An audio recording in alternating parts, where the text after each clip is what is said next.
bem-vindo, muito bem-vinda a mais uma edição do Papo com Ela. É sempre uma satisfação poder contar com a sua companhia. E na edição de hoje você confere uma conversa sobre como o tabu que envolve o sexo ainda prejudica os casais que não conseguem dialogar sobre as suas preferências. Isso pode causar até violências nesse contexto relacional. A gente também fala sobre a importância de olhar para a saúde mental, tanto de professores como de alunos, aproveitar esse momento que a gente está no período de retorno às aulas. E você também confere várias reportagens. A gente vai falar sobre dor crônica, como o visagismo e os arquétipos podem te ajudar na construção da sua imagem e o novo lançamento de Roger Além, ele que é produtor cultural, artista e há mais de 15 anos em Mato Grosso. Então vem comigo, pega o teu cafezinho porque tem muita informação para você. Falar sobre sexo ainda é um tabu em muitos relacionamentos, mas a falta de diálogo pode gerar frustração, afastamento e até o fim da relação. Sexo não é só prazer, é conexão, intimidade e entendimento. Quando os casais evitam essa conversa, deixam de descobrir desejos, limites e o que faz bem para os dois. Para discutir mais sobre esse assunto é que recebo hoje aqui no Papo com Ela, a psicóloga Poliana Tavares. Poliana, muito obrigada por aceitar o nosso convite para que a gente pudesse trazer esclarecimentos de um assunto que ainda é polêmico, de alguma maneira ainda é visto como tabu, que é a questão do sexo dentro dos relacionamentos, né? Ainda existe aí uma barreira, mesmo que invisível, que impeça esses casais de terem um diálogo efetivo, para que essa relação se torne prazerosa para ambos, né? Para que encontre-se a satisfação dentro desse conviver. Boa tarde. Obrigada pelo convite. Sempre um prazer estar aqui contigo. E sim, não só uma barreira, mas várias, né? Quando nós falamos sobre essa questão do prazer e da satisfação dentro do relacionamento, né? E não só satisfação sexual, mas temos várias camadas, né? Muitas camadas. Para falar, mas isso vem de onde, né? Isso é uma dificuldade maior da mulher, essa é uma dificuldade maior do homem, ela se dá porque às vezes a gente meio que acha que existe uma obrigação do outro entender o que a gente necessita ou o que a gente almeja. Então, queria que você dissesse pra gente assim, de onde vêm essas barreiras? Eu acredito de verdade que é sociocultural. Uhum. Então, assim, tem essa barreira que é mesmo cultural, histórica, né? Que a religião, né? Tem aquela pitadinha da religiosidade ali, né? Que por muito tempo foi perpetuada essa ideia. Uhum. E hoje, né? Pasme, né? Nós estamos falando que é um tabu e é, assim, e é do nosso tempo, né? E está muito presente, está realmente vivo, né? Então, a maioria das religiões, elas carregam ainda essa ideia, né? Imprimem ainda essa ideia de que o sexo é para procriação, não é para satisfação, né? Não é um elo, né? E, então, tem essa questão que é estrutural, que é histórica, né? E estrutural, então vem da religiosidade, de que o sexo é algo muito, assim, da apropriação do masculino, né? O homem tem esse poder, né? Sobre a mulher, sobre o corpo da mulher, né? E aí recai nessa questão da objetificação, né? E então, assim, é para a satisfação do homem, mas não da mulher, né? E a gente ainda vivencia isso de forma muito forte, você considera? Com certeza, com certeza, né? A minha atuação enquanto terapeuta conjugal, né? O que eu recebo de casais que as mulheres têm dificuldade em falar, né? Então, se você tem dificuldade em falar, se ela tem dificuldade em falar, imagine fazer. Né? Então, assim, eu sempre falo, antes de tudo, o diálogo começa aqui na mente. Como é que essa mulher está dialogando consigo mesma sobre o sexo, sobre a sexualidade dela, sobre, né, como é que ela se vê, como é que é essa conexão dela com o corpo dela. Né? Então, assim, quais pensamentos ela tem sobre si? Né? O que é permitido para ela? Né? Porque senão ela não consegue fazer. Nós pensamos para depois fazer, para depois vir para a prática. E aqui a gente está falando do fazer e muitas vezes esse fazer se apresenta como uma obrigação também, né, Poliana? Porque você disse assim, as mulheres têm a maior dificuldade de dizer o que querem, como querem, mas também tem uma dificuldade de dizer não, hoje eu não quero, assim eu não quero fazer, eu não vou me submeter a isso. Por que eu estou dizendo isso, né? Conversando com pesquisadoras dessa questão de gênero, até mesmo da violência, muitas mulheres ouvidas em pesquisa, ou 100% das mulheres ouvidas, disseram que em algum momento da relação, do casamento, elas tiveram relação sexual sem ter vontade. E aí quando questionaram, mas por que você se submeteu a isso?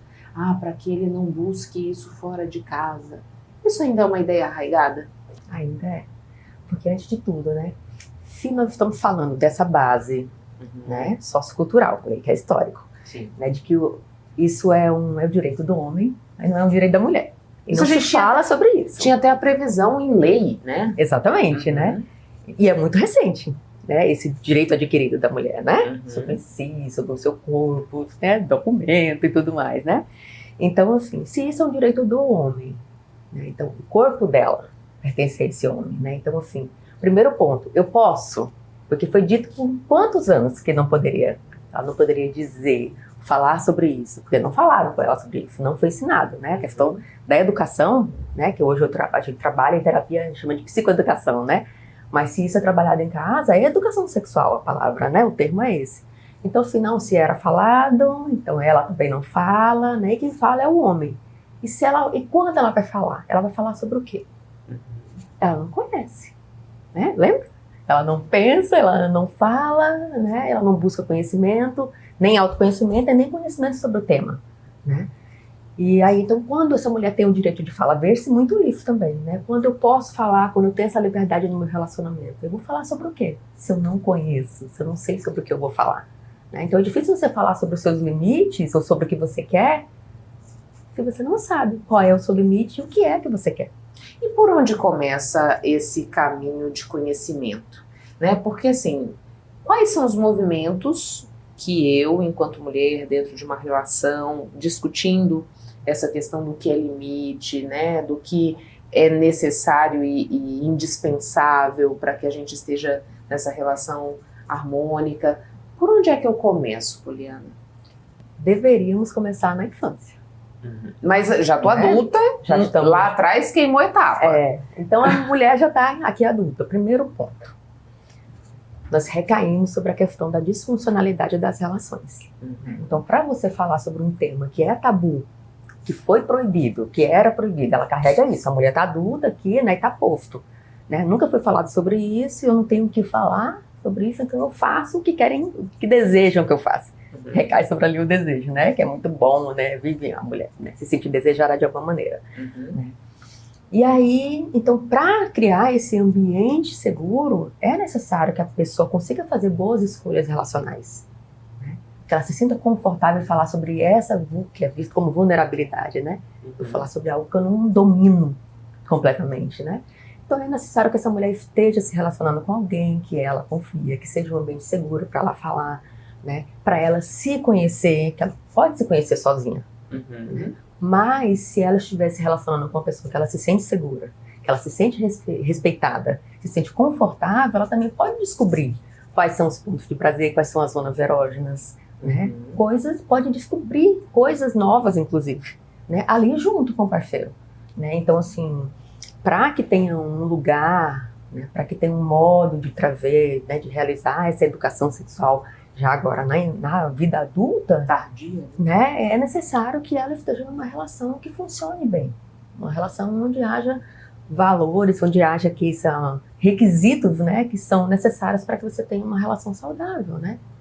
Quando a gente pensa sobre esse aspecto, né, do equilíbrio, em que ambas as vontades são respeitadas, porque você disse assim pra gente, no meio da nossa conversa, muitas vezes o sexo é colocado nesse lugar de procriação e também como uma necessidade básica apenas do homem, né? Quando eu tenho essa relação equilibrada em que os anseios masculinos são atendidos, os anseios femininos são atendidos, qual é o papel do sexo na relação, Poliana? De vínculo, de fortalecer o vínculo, né? E não, como a gente vê muito nas relações hoje em dia, as relações modernas, né? O sexo, ele foi banalizado. Né? Então, muitas pessoas carregam, né, trazem consigo esse discurso de liberdade sexual, mas temos que tomar muito cuidado para não recairmos nesse lugar de objetificação, Uhum. né? Porque tudo que você vai fazer consigo mesmo, com o seu corpo, você tem que ter muita consciência. Não precisa acontecer só dentro do casamento, como diz as religiões pregam, né? Traz ali. Né? Mas você tem que escolher com quem você vai se relacionar. Né? Então, o sexo, ele serve para fortalecer o vínculo, porque ele deve ser respeitoso, assim como a relação é em outros momentos, fora daquele ambiente que é íntimo e privado.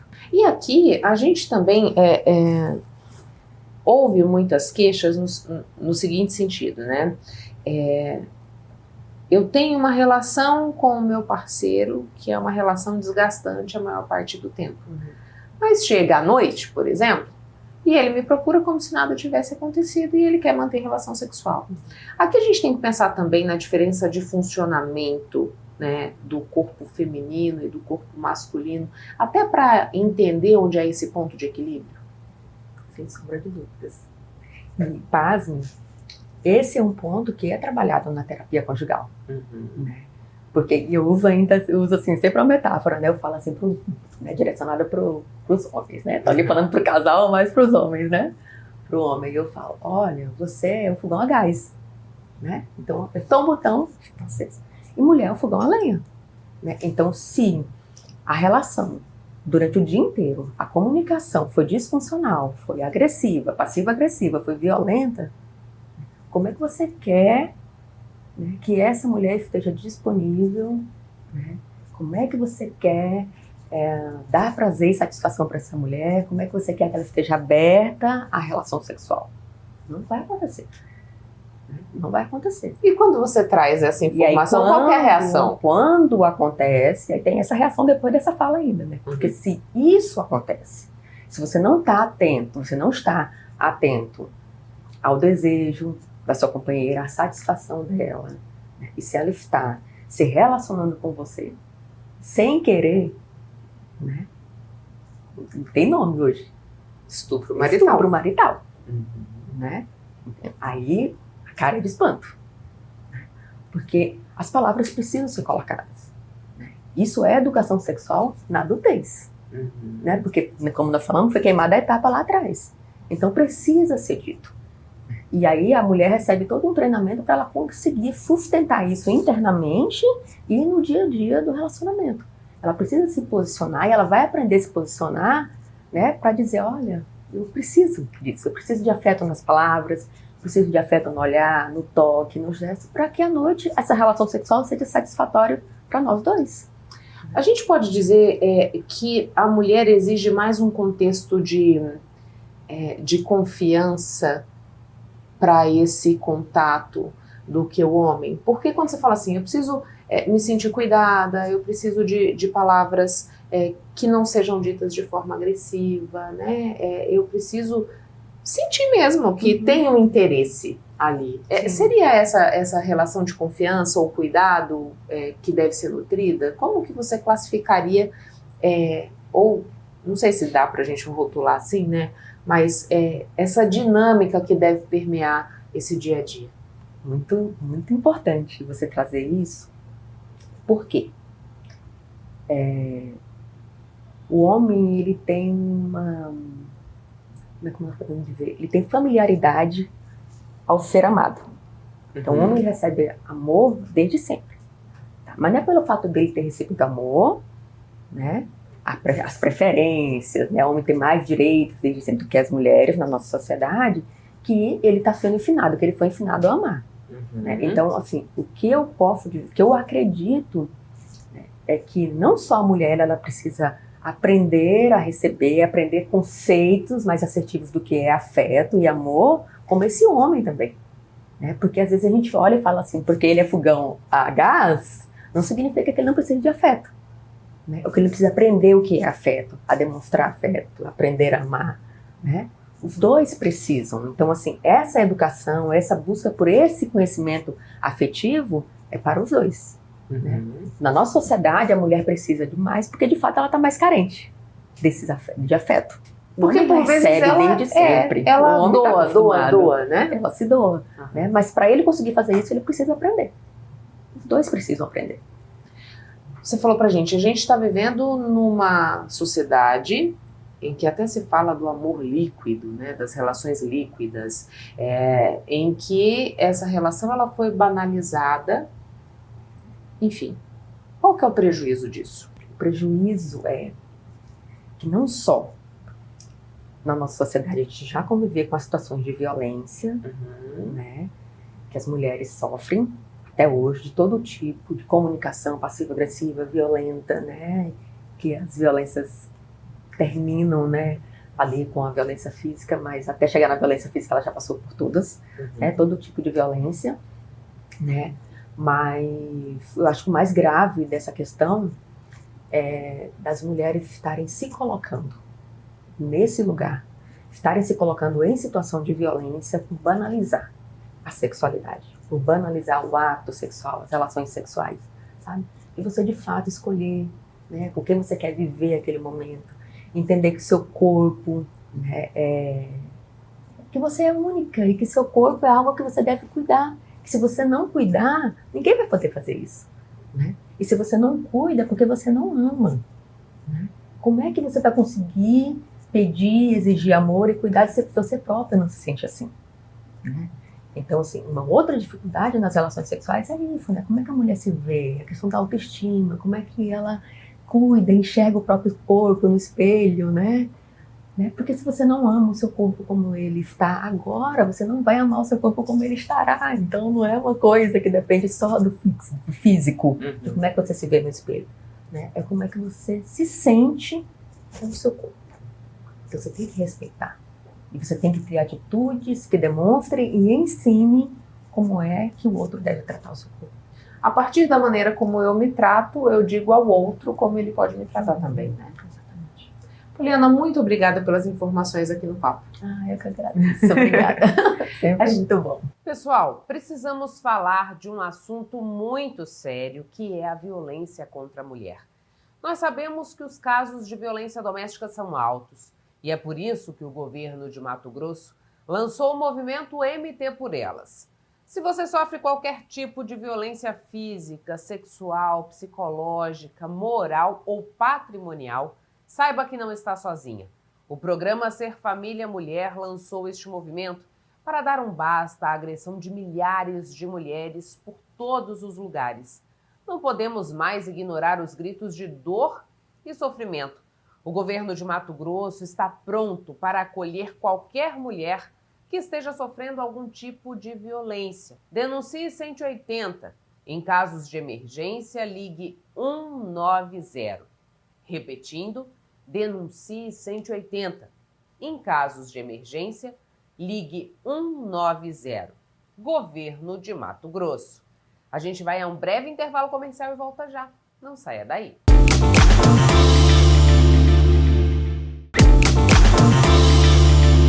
O retorno às aulas levanta um debate desafiador, porém necessário. Como anda a saúde mental dos professores e dos alunos? Será que o fato de a escola cada vez mais absorver responsabilidades originalmente das famílias tem causado impactos nesse contexto? Para fazer essa reflexão é que recebo aqui no Papo com ela a psicóloga e professora Ariadne Castro Camargo. Ariadne, muito obrigada por aceitar o nosso convite, para que a gente pudesse discutir esse assunto que é tão importante. A gente está aí nesse período voltando ao ritmo escolar, alunos, professores, os pais também, né? Toda uma comunidade que se envolve nesse processo. E a gente precisa falar de saúde mental, né? A gente fala tanto que é necessário cuidar desse processo, que é necessário olhar para isso. Mas como é que está hoje a situação dos profissionais da educação que acabam muitas vezes assumindo responsabilidades para além daquela educação pedagógica? Na verdade, o contexto da escola, e como um todo, né, a gente também vai incluir o ensino superior nisso, porque é todo um sistema de docência, né? Então, a escola, ela conta hoje com profissionais que precisam atender a demandas que são muito maiores e que vão além daquela simplesmente do ensino-aprendizagem, que não é simples, né? Que é estar ali na sala de aula, preparar a aula antes. Então, são preparar a aula antes, estar em sala de aula com esses alunos, depois corrigir essas atividades, Agora, existe também uma informatização, então, alimentar sistemas, né, de AVAs para poder atender esses alunos. E aí a gente percebe que esses professores, eles atendem a todas essas demandas que são burocráticas, que são do fazer do professor, de corrigir prova, de elaborar prova, fazer atividade, tudo isso, mas não só.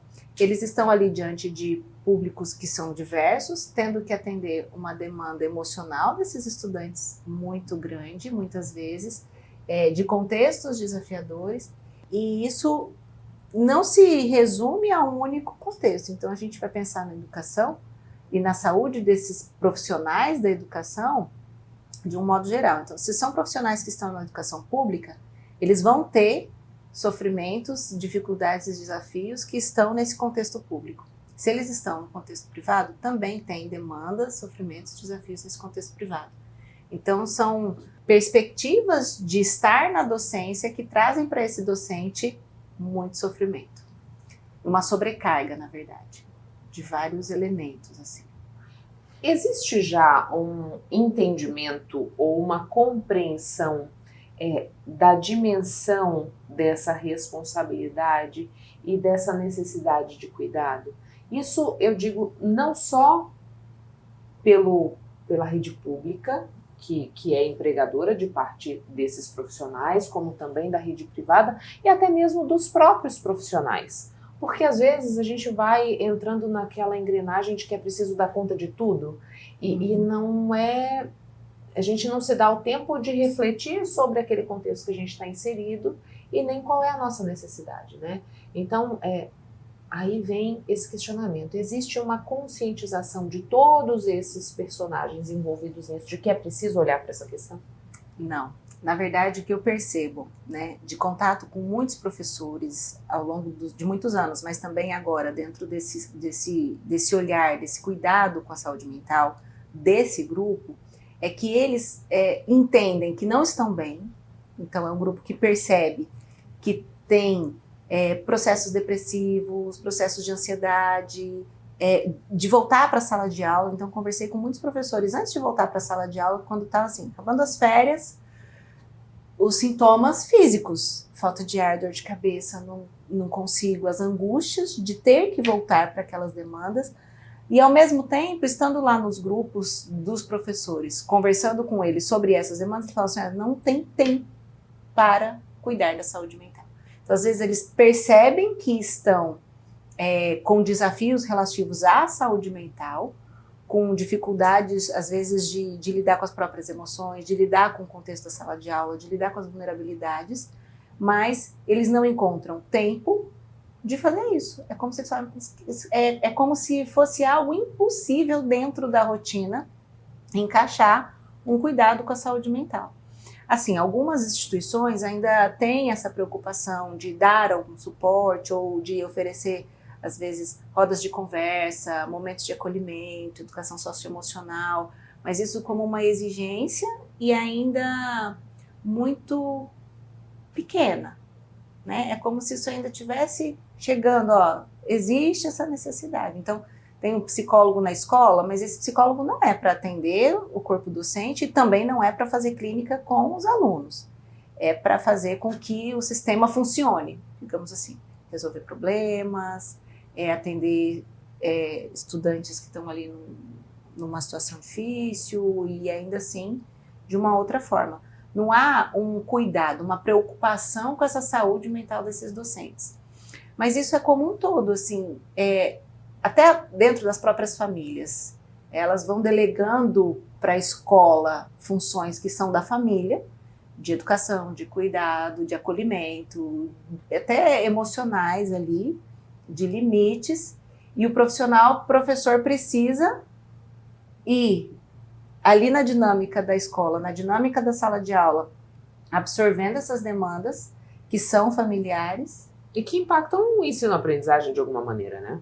Muito, porque aí ele acaba saindo um pouco desse lugar, precisando sair desse lugar de professor, de se concentrar naquilo que ele precisa ensinar, no conteúdo, nas estruturas, para poder atender essas outras demandas, né? E chega, claro, a situações muito dramáticas no contexto escolar, muito mesmo, assim, de tentativas de suicídio, de professores extremamente fragilizados, de uma precarização no próprio ali no ensino, porque o professor fica doente, adoecido, e ele sai da sala de aula, tem que ir um substituto, não há tempo hábil, o substituto não está preparado, aquela turma não tem acompanhamento.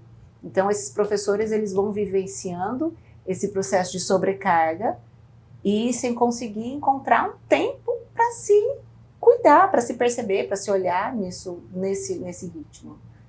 Quando você fala para a gente dessa terceirização que as famílias fazem, né, dessas competências que a escola vai absorvendo, que não são da sua alçada, mas que ali desembocam e alguma coisa precisa ser feita em relação a isso. O que a gente pode citar como exemplos práticos mesmo do que seria essa terceirização?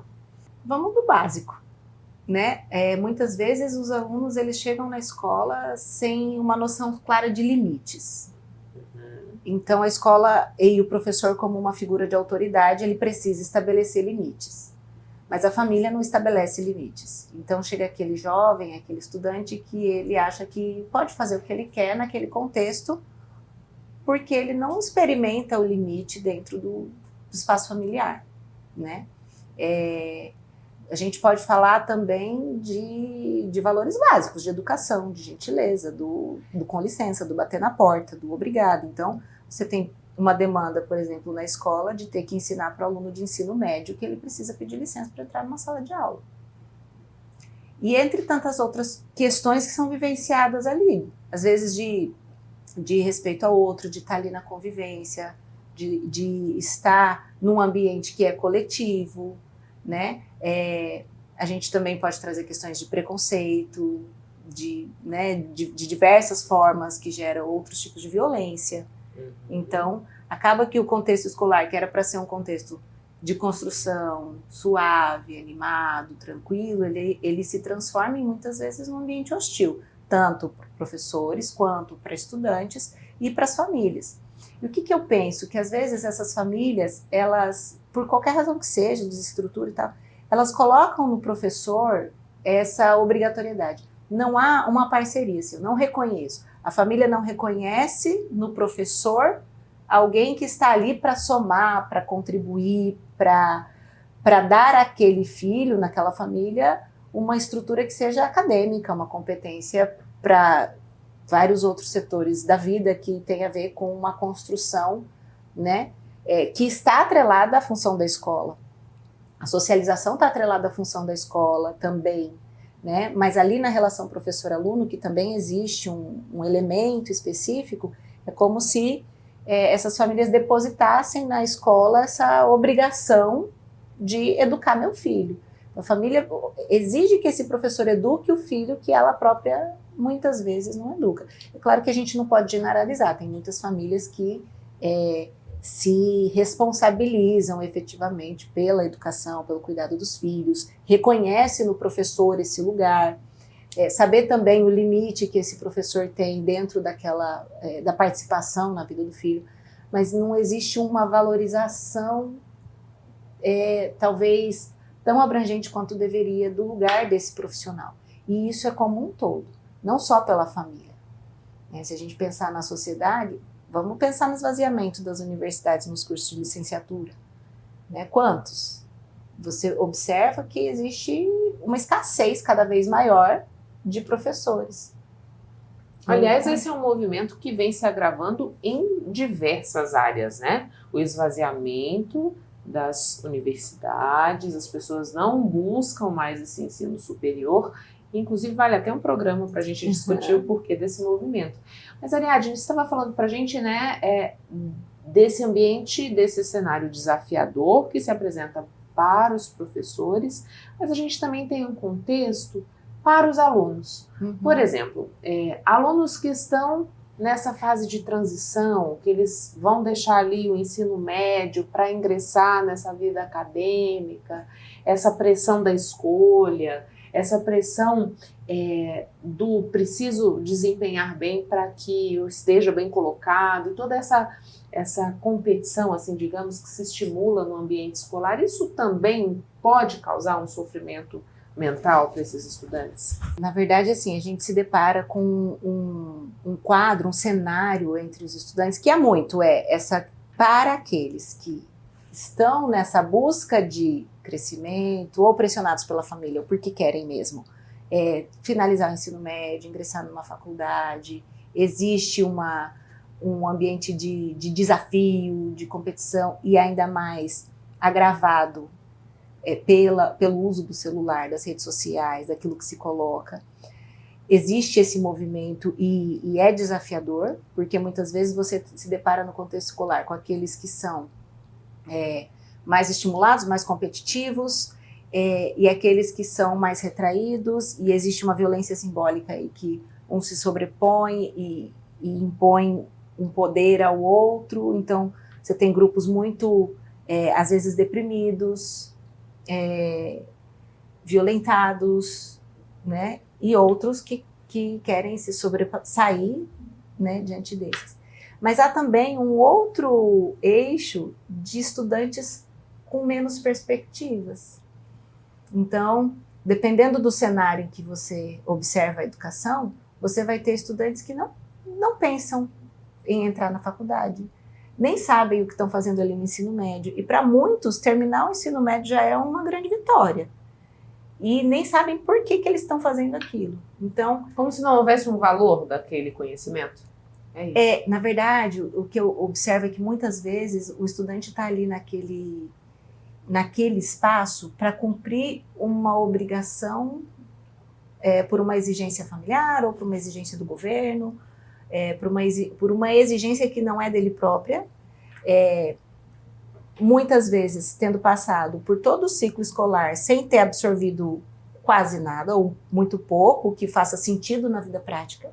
Então é como se eles estivessem ali sem um sentido mesmo para estar, sem razão para estar fazendo aquele movimento de formação, de construção, entender por que aqueles conteúdos todos fazem sentido. E aí isso transforma o contexto escolar ainda mais, a sala de aula em específico, mais desafiadora. Porque como o professor vai incutir ânimo, vontade, motivação no estudante que está lá para aprender um conteúdo, mas que ele está tentando, às vezes, sobreviver, às vezes dá conta de um sofrimento emocional, às vezes dá conta de uma violência de diversas ordens, e no telefone, no celular, tentando, né? Não há, em muitos casos, esse sentido para estar lá. E isso deixa o contexto escolar mais desafiador ainda, mais adoecido, né? Porque se a gente pensar, vai começar o ano, é um ano novo, é uma coisa nova, dependendo da fase também, né? Entre as crianças, isso pode gerar um estímulo, uma alegria, uma construção. Se a gente for mais para frente um pouco, entre os adolescentes, nossa, quero terminar isso logo, não vejo a hora. Para os professores, meu Deus, mais um ano, o que eu vou ter que sobreviver agora? Né? E com cada vez menos poder, digamos assim, porque às vezes as decisões são muito verticalizadas, né? Então o professor ele tem uma autonomia na sala ali, que ele vai, se relaciona com os estudantes, exerce a sua função, mas há muitas outras coisas que atravessam essa relação, que falam, não, o professor não tem voz, não tem direito, é só isso mesmo que tem que fazer. Embora ele seja impactado no final das contas. Exatamente. O desafio não falta, né, que a gente possa vivenciar um novo contexto em breve, dizendo que assim, a saúde mental está sendo mesmo priorizada. Acho que muito já se avançou na perspectiva de conscientizar-se desse processo. Acho que a pandemia de Covid-19 se serviu de algo positivo, foi nisso, né? Olha, a gente precisa cuidar da nossa saúde mental. Mas até que isso se efetive, até que a gente tenha uma rede pública estruturada, que a gente sabe que não é todo mundo que consegue ter acesso ao privado, né? Até que haja vaga para todos, até que todos quebrem o tabu de que a saúde mental não é coisa de louco, né? Que a gente precisa olhar para ela. Ainda tem um longo caminho por aí. Mas assim, já tivemos avanços sim. Tanto que escolas, instituições, universidades têm feito esse movimento de promover um acolhimento, de falar de saúde mental, de trazer isso à tona para toda a comunidade escolar, né? Todo esse movimento também de promover a saúde socioemocional dentro do currículo, como uma perspectiva de dando suporte e um olhar para isso também é algo que traz um crescimento, né? Mas também de pensar que isso precisa sair desse lugar do estigma, né? Desse lugar de perceber que a saúde mental precisa estar atravessada em todos os contextos, né? E aí é importante a gente também lembrar que o que é isso de saúde mental, né? Às vezes essa ideia de só não estar doente, né? Ter um adoecimento psíquico, né? De estar com uma depressão muito grave, ou com crises de pânico, ou crises de ansiedade muito intensificadas, mas de perceber que a saúde mental, ela perpassa por um bem-estar de uma maneira integral. Então, às vezes, ele acha que está bem, mas ele não consegue, o professor, por exemplo, ou o próprio estudante, acha que está bem, mas ele só consegue ir lá, malemar, fazer o trabalho dele, voltar para casa, ficar ali sem um ritmo ou algo que traga ali um sentido para aquela vida. Isso não é estar bem, né? Não é um bem-estar. É entender que é integral, tem um conjunto de coisas que fazem com que essa pessoa pode dizer que tenha saúde mental, né? Não é só aqueles adoecimentos taxados, mais graves, mais sérios, né? Esses também. Mas todos nós precisamos desses acompanhamentos que nos diz e nos direcionam, porque é para cada um, a saúde mental é para cada um, da maneira como ela vai se expressando no mundo, da maneira como ela vai interagindo com o mundo em torno dela. E o ambiente escolar não foge disso, né? De ter esse universo todo para perceber qual é o lugar que cada um ocupa nesse mundo, né? Muito obrigada pelas informações. Foi, eu que agradeço. Intervalo, a gente volta já.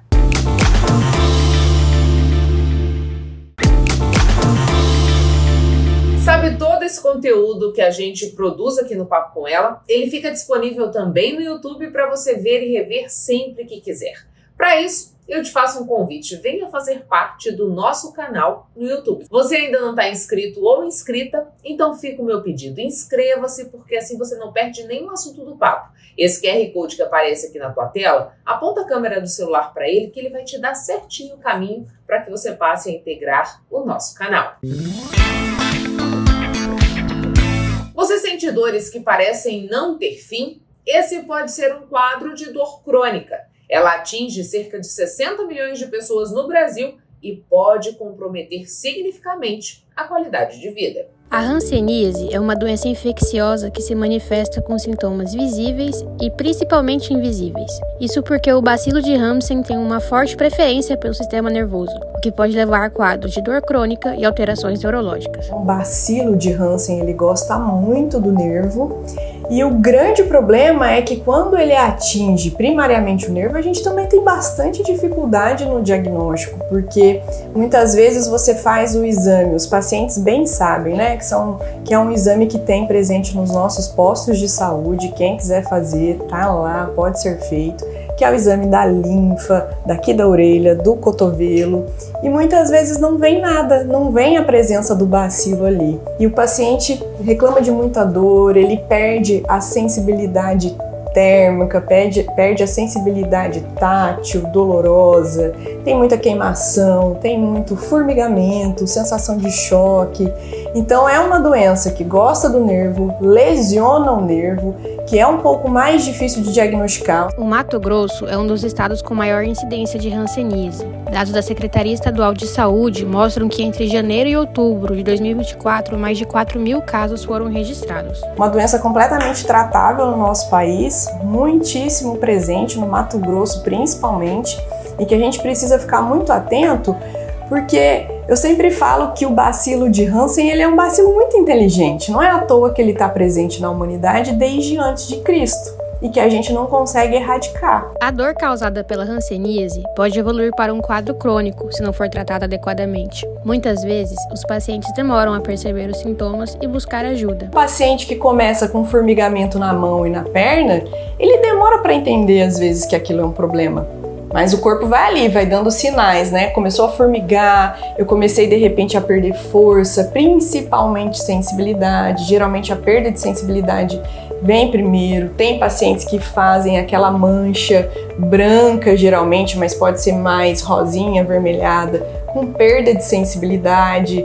O tratamento da hanseníase é oferecido de forma gratuita e acessível no Sistema Único de Saúde. E após iniciar a medicação, o paciente já não transmite mais a doença. Já para as dores neuropáticas, a abordagem é diferente. E a gente vai tratar a dor da hanseníase como a gente trata qualquer dor que vem do nervo, com medicações de uso contínuo, que geralmente são das classes dos antidepressivos ou dos anticonvulsivantes e que tratam dor que vem do nervo perfeitamente, e dá para ficar muito bem com um tratamento adequado. A dor, em sua condição crônica, persistente ao longo do tempo, também afeta o estado emocional do paciente. Por isso, o suporte familiar é indispensável. Ser empático com a dor do outro e entender que muitas vezes eu tenho o mesmo diagnóstico, não me vejo naquela situação, mas que os indivíduos são diferentes, né? Você estar ali sofrendo e ser encarado como você é muito frescurento, você é exagerado, isso não ajuda em nada. Temos ainda um outro aliado na prevenção de dores crônicas, a atividade física. A atividade física, sim, ela entra como tratamento, ela é capaz de fazer com que produzimos, hormônios que muitas vezes a gente dá com a medicação. Então ela é capaz de reduzir dor, ela é capaz de controlar a dor e ela é capaz de evitar a dor. O que a sua imagem diz vai muito além da estética. Ela comunica a sua identidade, influencia em como você é visto e até impacta na sua autoestima e nas oportunidades no mercado de trabalho. Mas será que você está transmitindo a mensagem certa? O visagismo e os arquétipos podem te ajudar a alinhar a sua imagem à sua personalidade. Você já parou para pensar no que a sua imagem comunica? Com as técnicas do visagismo é possível expressar de forma estratégica quem você é, seus valores, o que defende, impactando diretamente como somos percebidos. A engenharia da beleza é um método que eu desenvolvi, que eu ensino as mulheres serem autoras da sua beleza da cabeça aos pés, transmitindo autenticidade, personalidade, revelando realmente a essência através da comunicação não verbal. A imagem que projetamos não precisa ficar refém do acaso. Ela pode ser construída de forma consciente, alinhando aparência e comportamento com a autenticidade e a essência de cada pessoa. Tudo está muito relacionado aos valores que essa pessoa tem. Então, o que ela quer expressar através da sua imagem? No processo de construção da imagem, a consultora de visagismo orienta a pessoa a transmitir a mensagem que deseja. Para isso, o estudo dos 12 arquétipos universais é uma ferramenta importante, que ajuda a traduzir visualmente a personalidade de cada pessoa. É um estudo científico que ele identificou que essa linguagem não verbal, ela se comunica de forma universal. Então, vou trazer um exemplo aqui, a cobra, né? Quem observa uma cobra, ela gera o quê? Medo. Independente do país, lugar, cultura, isso gera um afastamento. Esses arquétipos estão presentes na comunicação, no marketing, na moda e até nos ambientes. Conectado ao visagismo, ele está relacionado com a escolha das formas, cores e elementos visuais, gerando um impacto direto na mensagem que passamos com a imagem. Tudo tem que ter conexão, porque, por exemplo, eu sou uma pessoa alegre, forte. Então, se eu estou transmitindo nos meus canais de comunicação delicadeza, romantismo, quem encontra comigo não vai reconhecer a Carol. É nesse momento que a engenharia da beleza entra em ação, fazendo um mapeamento da essência e revelando sobre o autoconhecimento para a construção dessa imagem. Então, eu sou a guia. E aí, ela verbalizando o que ela deseja expressar, eu uso as ferramentas que eu tenho, que é o visagismo, que passa-se por um processo de autoconhecimento. Quem é você? Quais são os seus valores? Sua cultura? Antes mesmo de você chegar, como que você quer ser percebida? O objetivo do visagismo, então, não é o de impor padrões, mas sim de ajudar a criar uma imagem autêntica e coerente com a mensagem que se deseja passar. Minha paleta é inverno frio, mas eu gosto da cor do outono quente e eu não posso usar. Então, isso é um padrão, tá impondo um padrão. A pergunta é: que cor que você gosta? A partir da sua escolha, nós construímos a harmonia estética. E quando esse processo é concluído, o impacto pode ser transformador. Então eu já recebi também feedbacks de pessoas que passaram pela consultoria de imagem uma vez e ela conseguiu o cargo de liderança e depois de um ano ela voltou para me agradecer. E as pessoas precisam vivenciar isso, porque é um destravar da mente que gera um comportamento totalmente positivo. Cantor, compositor, produtor musical e diretor artístico, Roger Além lança seu novo álbum Para Todo Mundo Ouvir. Com 15 anos de carreira, o artista traz nesse novo trabalho reflexões sobre a vida, a morte e a existência. Roger Além, nome artístico de Roger Douglas Dário, é um dos artistas mais importantes da cena musical de Mato Grosso. Com mais de 15 anos de carreira, ele se destacou como cantor, compositor e produtor. Agora, ele apresenta seu novo álbum, o Para Todo Mundo Ouvir. Você encontra um pouco de bossa, um pouco de jazz, um pouco de blues, tem uma relação também com ritmos e estética lá mais pra Índia, mais transcendental.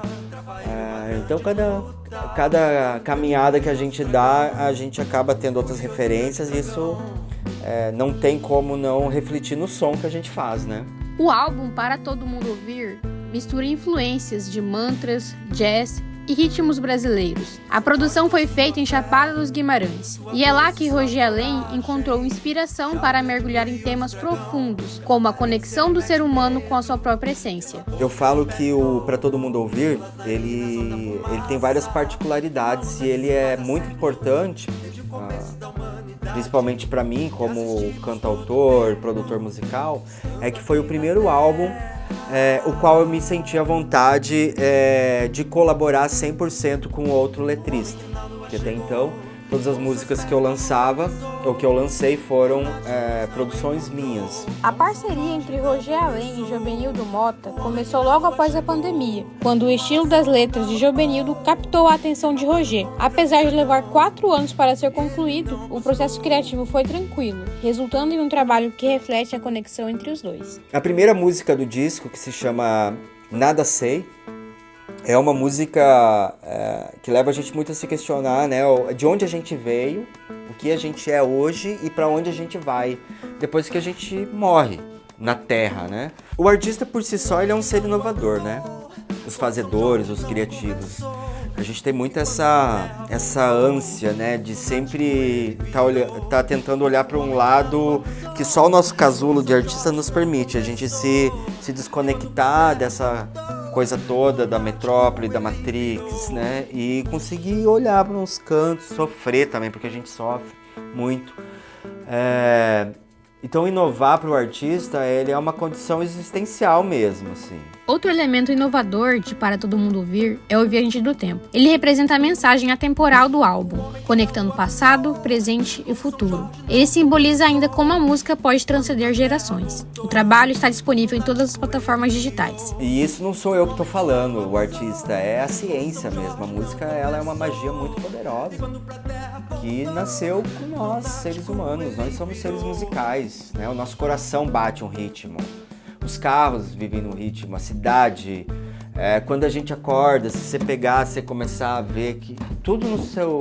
A gente cantarola, a gente assovia, a gente se emociona com a música, a gente se cura com a música, né? São frequências, é física.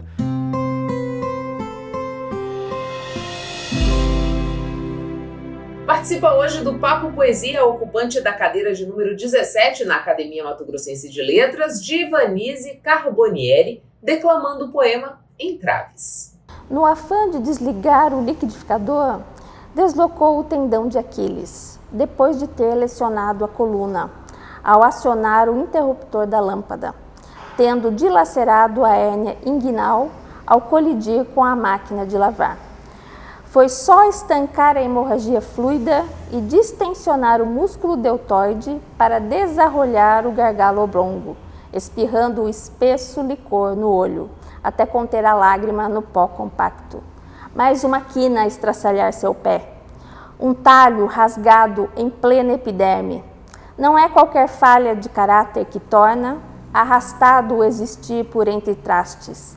É o completo sequestro da sanidade que arruína para sempre toda chance de se desentulhar os últimos entraves. Chegamos ao fim de mais uma edição do Papo com Ela. Eu agradeço muito a você que ficou comigo até este momento. É sempre uma honra poder contar com a sua companhia. Mas antes de ir embora, eu vou te fazer um pedido. Siga o Papo com Ela no Instagram, no Facebook, no TikTok. Se inscreva no nosso canal no YouTube. E lembrando que você pode mandar a sua sugestão dos assuntos que gostaria de ver aqui no Papo. Você pode fazer isso através das nossas redes sociais ou por esse endereço de e-mail que aparece aí na tua tela. Esses também são os canais para que você possa fazer uma parceria aqui no Papo e divulgar o seu negócio. Tenha uma excelente semana. Na sexta-feira eu estou de volta trazendo muito mais informação para você e espero mais uma vez contar com a tua companhia. Um beijo e até lá!